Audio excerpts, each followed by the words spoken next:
Some recent data from the conference board is freaking people out, and the data is that 20% of employers are looking to bring on fewer employees for the second half of the year compared to the first half.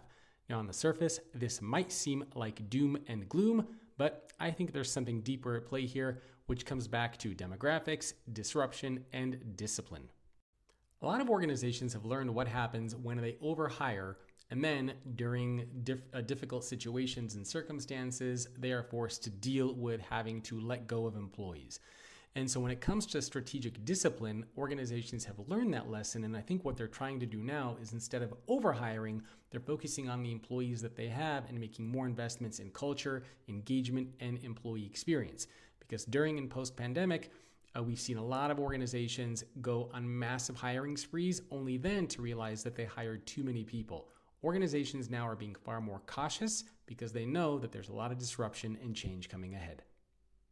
Another element that isn't getting talked about is the labor supply. So the labor participation rate, the labor force participation rate, has been down for several months in a row.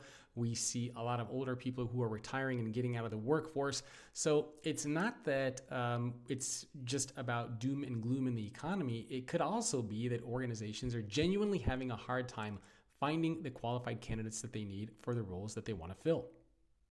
Next, we have the AI factor, which I think is probably the biggest one here. And that is, a lot of organizations are recalibrating a little bit, and they're trying to figure out, well, before we bring in new talent, is there a way that we can use technology to replace, to automate some of the mundane tasks, some of the elements of work where maybe we don't need people to be there?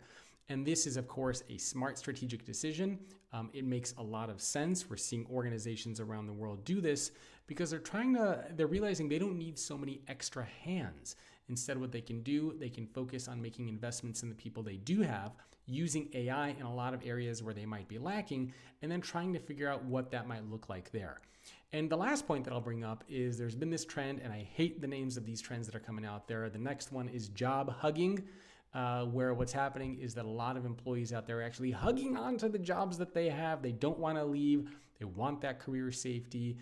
They want that stability. And so they're not even looking for other alternatives out there. And perhaps there might be fewer alternatives out there as organizations are recalibrating. They're taking a pause. They're realizing that there's a lot of disruption in the world, whether you look at tariffs, whether you look at the economy, whether you look at AI. And so they're taking that strategic pause to figure out, well, let's go slow and see the impact that these things are going to have, and then we're going to make strategic decisions based on that going forward. So I think that's really what's going on, and not doom and gloom, but it's more a strategic discipline.